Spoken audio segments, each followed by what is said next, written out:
Hello friends, मैं अशोक आप सभी का स्वागत करता हूं अपने यूट्यूब चैनल उषा मैथ्स पर। लास्ट में हम लोगों ने परसेंटेज पे क्लास हम लोगों की रुक गई थी, उसके बाद यहां पे फिर से एक बार कंटिन्यू कर रहे हैं। आइए हम लोग इस वीडियो में ये जानते हैं कि परसेंटेज के टॉपिक में हमें कितना कुछ कंटेंट देखना है और किस किस टाइप्स के क्वेश्चंस मिलेंगे, तो आपको ये आसानी हो पाएगी अभी हमें इस चैप्टर में क्या क्या छूट गया और क्या क्या मेहनत करना और किस टॉपिक्स में अभी हमारे डाउट्स आ रहे हैं तो वो आपको सॉल्व करने हैं। तो आइए हम टॉपिक टू टॉपिक बात करते हैं। परसेंटेज का समरी वीडियो है। अगर हम बात करें कि प्रतिशत चैप्टर में क्या क्या हमें पढ़ना है,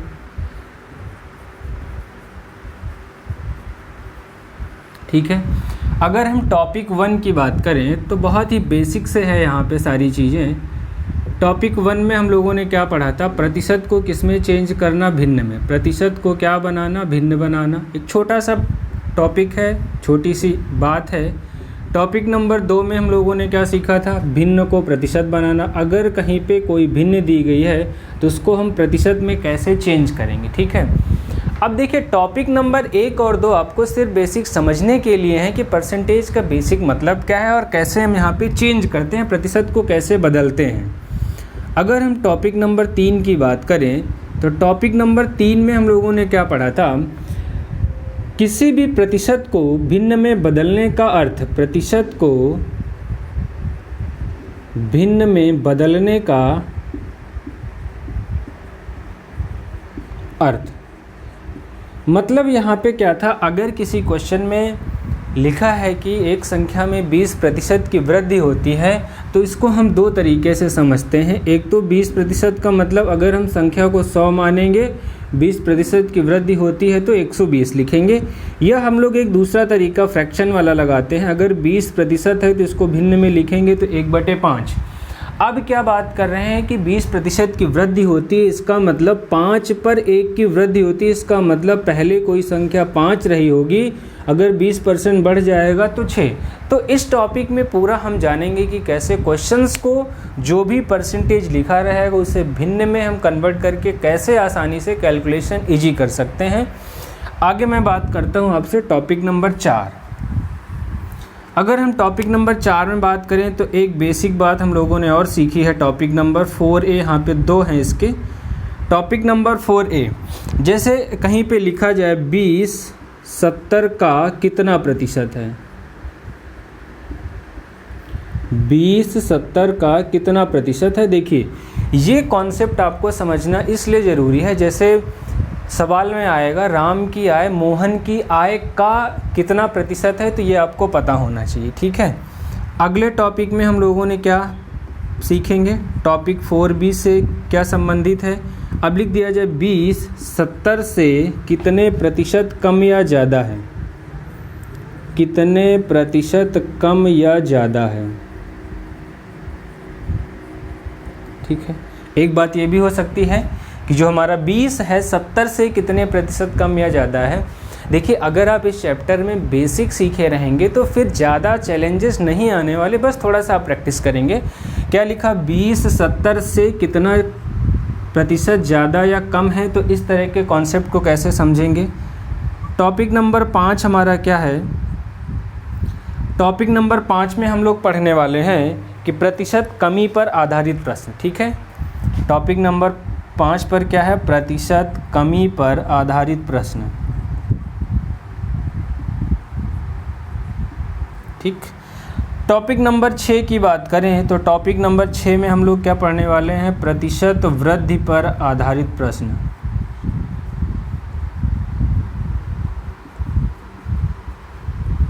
ठीक है।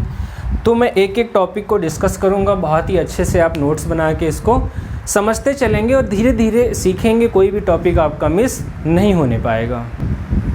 आइए अगले टॉपिक नंबर 7 में बात करते हैं कि टॉपिक नंबर 7 में हमें क्या सीखना है।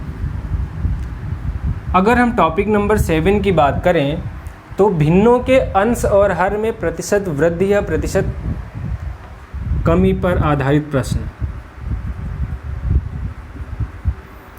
भिन्नों के अंश व हर में प्रतिशत वृद्धि या प्रतिशत कमी पर आधारित प्रश्न। प्रतिशत वृद्धि या प्रतिशत कमी पर आधारित प्रश्न। अब देखिए इस टॉपिक में किस तरह से सवाल आएंगे। कहेंगे यदि किसी भिन्न के अंश में 20% की वृद्धि और हर में 25% की कमी कर दी जाए तो भिन्न 4/5 प्राप्त होती है, तो मूल भिन्न ज्ञात कीजिए। तो इस तरह के सवाल रहेंगे, तो हम कैसे शॉर्टकट सीखेंगे वो हम लोग इस पर्टिकुलर टॉपिक के वीडियो में बात करेंगे। टॉपिक नंबर 8 में बात करें तो हमारे पास किस टाइप के क्वेश्चंस रहेंगे। अगर हम टॉपिक नंबर 8 की बात करें तो टॉपिक नंबर 8 हमारा है दो संख्याएं एक तीसरी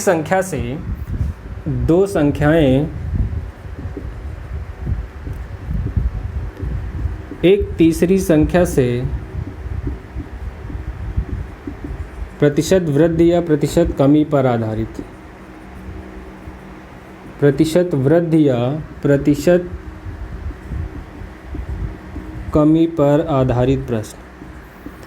अब देखिए इसमें आपको किस तरह के सवाल मिलेंगे। कहेंगे दो संख्याएं एक तीसरी संख्या से क्रमशः 10% और 20% ज़्यादा हैं, तो बताइए पहली संख्या दूसरी संख्या का कितने प्रतिशत है, या फिर पूछा जा सकता है दूसरी संख्या पहली संख्या से कितने प्रतिशत कम या ज़्यादा है। तो दोनों तरह के क्वेश्चंस आपको यहाँ पे मिलेंगे। अगर हम टॉपिक नंबर 9 की बात करेंगे तो टॉपिक नंबर 9 में हम लोगों को क्या सीखना होगा, प्रतिशत कमी या प्रतिशत वृद्धि पर एक साथ। मतलब ऐसे क्वेश्चंस आ जाए जहाँ पे जो जनरल टाइप के क्वेश्चंस हैं, जैसे मान लीजिए किसी चीनी के भाव में इतने प्रतिशत की वृद्धि की गई और उसके ग्राहकों की संख्या में इतने प्रतिशत की कमी हो गई, तो उसके मूल्य में कुल परिवर्तन ज्ञात कीजिए। इस तरह के सवालों को टॉपिक नंबर 9 में हम लोगों ने अलग किया है। तो इस टॉपिक को हम क्या कह सकते हैं, प्रतिशत वृद्धि और प्रतिशत कमी पर आधारित प्रश्न। ठीक है। अगर हम आगे बात करें टॉपिक नंबर 10, ठीक है, तो टॉपिक नंबर 10 में किस टाइप के क्वेश्चन आएंगे, क्षेत्रफल में प्रतिशत वृद्धि या कमी पर आधारित प्रश्न। टॉपिक नंबर 10, टॉपिक नंबर 10 क्या है, क्षेत्रफल में प्रतिशत वृद्धि या प्रतिशत कमी पर आधारित प्रश्न।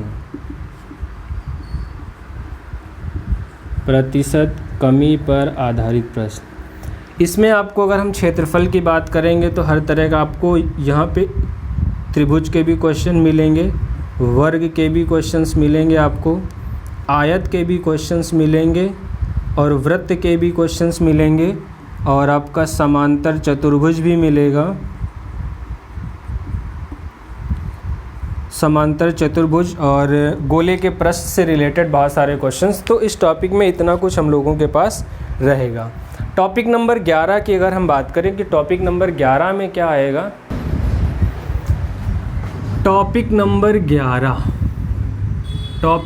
11 में मिलेगा आयतन में प्रतिशत वृद्धि या कमी पर आधारित प्रश्न। आयतन में प्रतिशत वृद्धि या प्रतिशत कमी पर आधारित प्रश्न।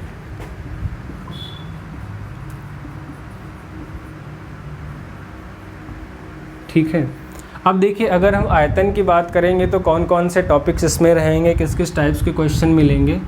आयतन में सबसे पहले तो आपको घन से रिलेटेड क्वेश्चन मिलेंगे, दूसरा घनाभ से रिलेटेड क्वेश्चन मिलेंगे, घन घनाभ हो गया। उसके बाद बेलन से रिलेटेड प्रश्न मिलेंगे आपको, बेलन के बाद शंकु से रिलेटेड प्रश्न मिलेंगे और शंकु के बाद गोला। ठीक है।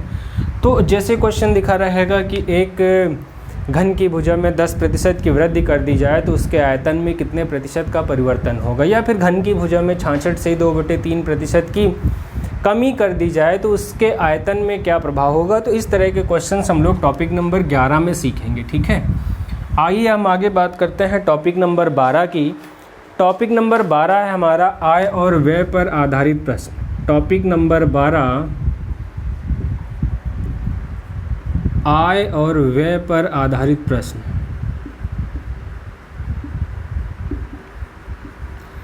इसमें आपको किस तरह के सवाल मिलेंगे, जैसे कहेंगे कि राम की आय इतने प्रतिशत, राम की आय कुछ है, उसका 10% खर्चा करते हैं भोजन पे, शेष का 20% कपड़ों पे और शेष का 30% मनोरंजन पे। तो इस तरह के सवालों को कैसे हम सॉल्व करेंगे और क्या हमारा कॉन्सेप्ट रहने वाला है। ठीक है। टॉपिक नंबर अगर 13 की बात करें तो टॉपिक नंबर 13 में किस टाइप्स के क्वेश्चन मिलेंगे। टॉपिक नंबर 13 में आपको सीखना है पुराना भाव और नया भाव से संबंधित प्रश्न। पुराना भाव और नया भाव से संबंधित प्रश्न। देखिए इसमें क्या रहेंगे कि एक चीनी के मूल्य में 10% की वृद्धि कर दी जाती है तो 5 किलोग्राम चीनी कम मिलती है, तो चीनी का प्रारंभिक मूल्य और चीनी का नया वर्तमान मूल्य बताइए। तो इस टॉपिक में हम लोग इस तरह के क्वेश्चन सीखेंगे। टॉपिक नंबर अगर 14 की बात करें, टॉपिक नंबर 14 में हम लोग सीखेंगे चुनाव पर आधारित प्रश्न। टॉपिक नंबर 14 में क्या सीखेंगे हम लोग, चुनाव पर आधारित प्रश्न। टॉपिक नंबर 15, टॉपिक नंबर 15 में हम लोग सीखेंगे जनसंख्या पर आधारित प्रश्न।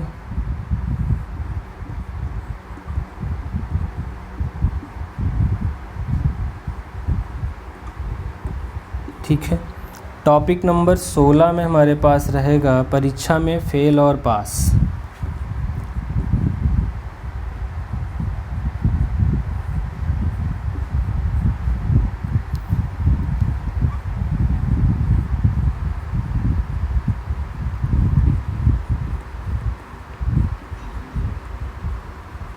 ठीक है। और एक लास्ट टॉपिक हम लोग पढ़ेंगे, जितना कुछ भी अगर इसमें कोई टॉपिक छूट जाएगा टॉपिक नंबर 17 तो वो हम लोग विविध या मिसलेनियस में सीखेंगे।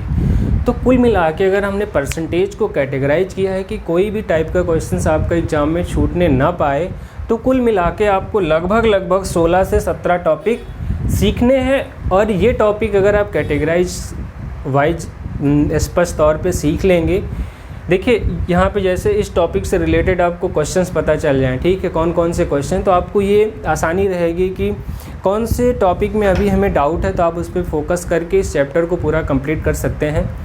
तो हम लोग मिलते हैं बहुत ही जल्द नई वीडियो में। टॉपिक नंबर परसेंटेज था और परसेंटेज चालू था, उसी के आगे कंटिन्यू करेंगे। टॉपिक नंबर 3 तक हो गया था। टॉपिक नंबर 4 की वीडियो हम लोग आज से शूट करेंगे और आपको हो सकता शाम तक मिल जाएगी। Thank you, wish you all the best, good luck.